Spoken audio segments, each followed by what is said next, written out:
Welcome to today's video. Today we're looking at the question, what does DMCA compliant mean? I'm Rick Chapo. I'm with DMCAagentservice.com. We provide third-party DMCA agents to website and app owners who are trying to comply with the DMCA but don't want to list their personal information online. So what are we talking about with DMCA compliant? Well, we're referring almost always to what's known as Section 512C of the law. It is the safe harbor or immunity provision. And what it says is that an online website or app cannot be held liable for copyright infringement based on content uploaded by users of that website or app. So let's just use kind of a classic situation, Facebook. Let's say you have a page on Facebook and you go out and you see an article on the New York Times that you think is great, and you copy it and you repost it to your Facebook page. Okay, well, you may well be infringing on the copyright of the New York Times. You can't just take their content and republish it because obviously they want to charge for that. They need to stay in business. So you could be held liable for copyright infringement. But the question is, could Facebook? And under Section 512C, the safe harbor and immunity provision, the answer is no. Now, there's a catch, and the catch is any website or app that wants to take advantage of this provision must comply with a certain set of requirements listed in the DMCA. And when you comply with those requirements, you are then DMCA compliant and you have the safe harbor protection. It is a get out of jail card for perhaps the most common legal claim we see online. So you are immune from perhaps the most common complaint that we see online, which is copyright infringement. It is a beautiful thing if you own a website or an app. At this point, you should be holding up a wine glass and cheering a metaphysical person who drafted this law. It is hugely beneficial for you. So let's talk about the requirements. First one is you need to designate a DMCA agent. So unfortunately, this is not a James Bond figure. Instead, this is the person who will be listed on your website and in a public database maintained by the Copyright Office that you can see online. And their purpose, the agent's purpose, is to receive copyright complaints on behalf of your site or your app. Now, in the DMCA situation, a copyright owner who sees their content being used without permission, their first step is to submit what's called a DMCA takedown notice. It's a copyright complaint. And so they're going to go to a website or app. Well, you've been to websites and apps. Where do you submit information? Some have contact us pages, some don't. And so what the DMCA requires is that an agent be designated and then be published on the website and also in the online database, so the copyright owner can find, who they're supposed to submit their complaint to. Now, the third requirement, a DMCA policy. Now, this isn't necessarily a technical requirement, but it's highly advised. And the reason is this is a policy that's going to basically list the information the copyright owner has to submit, as well as the information for the DMCA agent. So it's going to list the agent's name, phone number, email address, location, street location, and this information is there so that the person can submit their complaint. Now, a lot of people use third-party DMCA agent services like ours, DMCAagentservice.com, very creative name.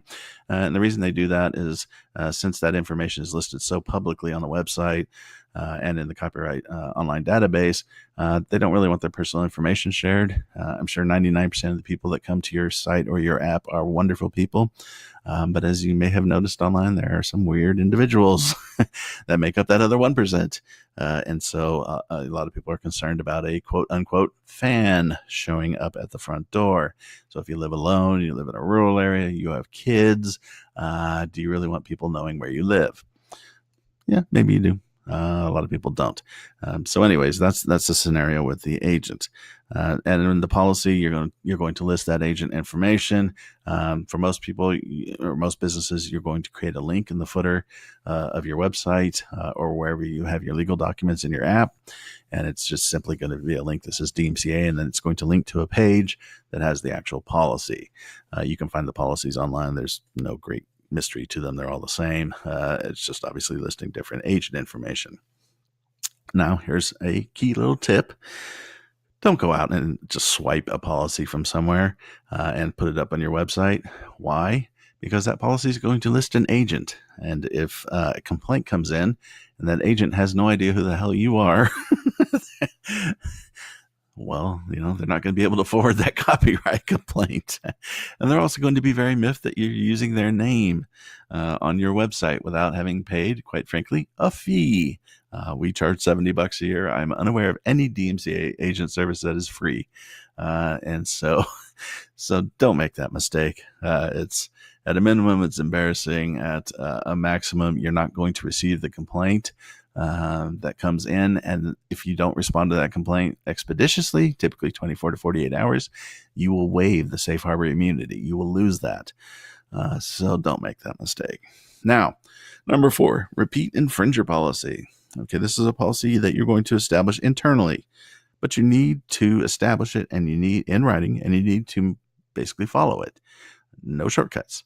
So what is a repeat infringer policy? Well, it's basically you're looking at your users, all of your users, and if one receives a DMCA complaint that is successful against them and results in whatever they posted being taken down, well, you need to log that. That was one successful complaint.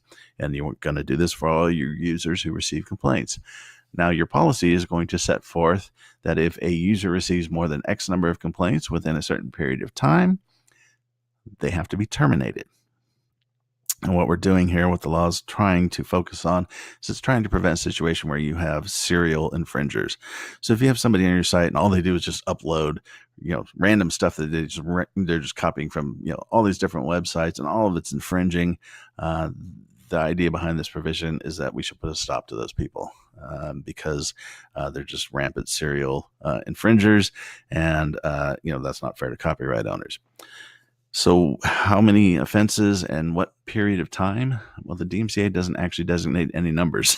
So there's some confusion in this area. The industry standard seems to be between 2 and 3 complaints in a 2 or 3 year period. So the numbers are pretty low. You can obviously set your own numbers in your own time period, but just keep in mind they need to be reasonable because if you say, 100 complaints within 300 years, the court's going to view your policy as frivolous, and they're going to order your safe harbor immunity quashed, and you're going to be held liable. So, don't be a dolt. So, repeat infringer policy. Now we left the best for last, the actual compliance process. So we're going to discuss this. It may come across as complex, or it may not. But let me just tell you, it is not.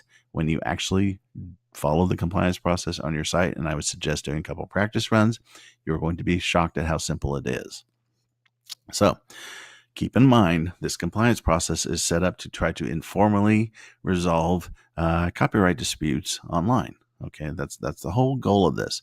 And if the informal process fails, well, then at that point, the copyright owner has to decide whether they want to go ahead and file a lawsuit for copyright infringement against the user of your site who has posted the allegedly infringing content. Now, importantly, if this process fails, you still cannot be sued. You still have your immunity. So it's very important that you understand this process and you follow it, because if you don't, then you could technically waive the immunity. So the process, how does the compliance process work?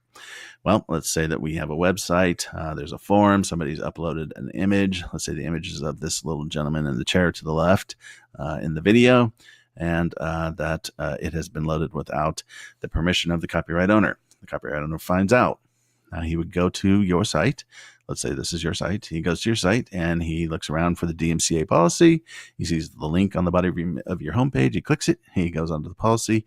He sees the agent's information, and he emails what's called a DMCA takedown notice. And this notice is basically going to say, hey, this image at this link on your site is infringing on my original work, and here's a link to my original work on my website or wherever it is. I swear under penalty of perjury, I am the owner of this original work, and that I have the right to enforce, this complaint, and a couple other things. Not a big deal right now, but you're going to get this notice. At that point, your agent's going to say, "Hey, we had this complaint come in. Whoever in your business is going to handle the compliance process then needs to take it over." And now, the important thing, when that complaint comes in, you're not going to evaluate it for its merits. You're not going to sit there and decide, yes, this is infringement, or no, it's not. The DMCA does not allow you to do that. Instead, the DMCA requires that you simply take down the content. Now, you don't delete it. You just take it down, so it's no longer viewable by the public. And then at that point, you send an email to the person who posted it saying, hey, we received this DMCA complaint regarding this content that you uploaded. Now, in 95% of cases, that's the end of it, because that person, that user, will not respond. One, because they probably didn't realize that they were violating copyright when they uploaded the image, and now they're freaking out, hoping they don't get sued. Or two, they don't even know what copyright is. And so at that point, the image stays down. The copyright owner is happy because it's down. You're happy because it's resolved. And the user is happy because they're hoping they're not going to be sued, and it doesn't sound like they will. Game, set, match. Again, that's 95% of cases. The other 5% of cases, that user has the right to file a counter notice or counter notification. And in that, they're going to say that the copyright owner is making a mistake or has misunderstood the situation, and that the user has the right to upload that image. So, for example, let's say the copyright owner is somebody in the movie publishing industry, and the user has used part of one of their posters as part of a review of the movie. Okay, well, that's a form of criticism that's allowed under copyright law. Again, you're not doing this evaluation. I'm just giving you an example. And so the user would say, basically, raise the middle digit towards the copyright owner and tell them to pound sand, that kind of a thing. And so what you would do at that point is, once the counter notice comes back to you, and probably an email, you would turn around and just forward that off to the copyright owner and tell them, hey, we followed the DMCA process. The user is saying that they have the right to use the content. Here's their response. Here's their information. And at that point, the copyright owner then has to decide whether to file a copyright infringement lawsuit in federal court. But they're only going to be able to file it against the user, not you, because you have that safe harbor immunity. So you can see the value of this immunity. Very, very valuable. Now, there's an extra step. So if you get that counter notice between 10 and 14 days later, you are then going to repost the contested content. Automatically, this is required under the DMCA, unless you receive notice of a lawsuit or some kind of court order preventing you from doing so. So that's basically how it plays out. Now, again, if you follow that process, and I realize it might sound a little complex, particularly here in a video, but you can go to our website, dmcaagentservice.com, and you'll see a guide. You can go onto other websites. You'll see them. I'll post a video on it. It's kind of hard to explain it in videos and make it sound anything less than complex. But trust me, you'll do a couple run-throughs. It's simple. It's very easy. There's a book on Amazon called DMCA handbook.com, or not .com, just DMCA handbook.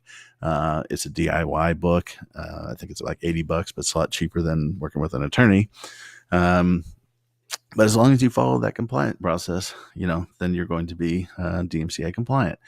So what does DMCA compliant mean? It means that you are immune from copyright infringement lawsuits based on content uploaded by your users, because you are compliant with the requirements of the DMCA. It is a beautiful law. Without this law, a lot of websites and a lot of apps would not exist. Facebook probably would not exist. Well, some people might think that's a good thing. Twitter might not exist. Instagram, anywhere, where you're going to have that kind of interactivity, because those websites, when they launched, those businesses, when they first launched, they wouldn't have had the financial resources to fight off all the copyright lawsuits that they would have been named as co-defendants in. I mean, it would have been a disaster. The internet would look nothing like what it looks today. So overall, the DMCA, although it has its critics, and some of those criticisms are very valid, the compliance process itself and the safe harbor provisions are a major foundational law of the internet, and a very important one. So make sure to take advantage of them. So that's it for today's video. I want to thank you for watching. If you're interested in other DMCA topics, visit our page on YouTube. We have quite a few videos on different aspects of the DMCA, and so hopefully you'll find some information that you find absolutely fascinating. Okay, probably not, but at least very helpful. And of course, if you need a DMCA agent, feel free to contact us at dmcaagentservice.com. So thank you, and have a good one.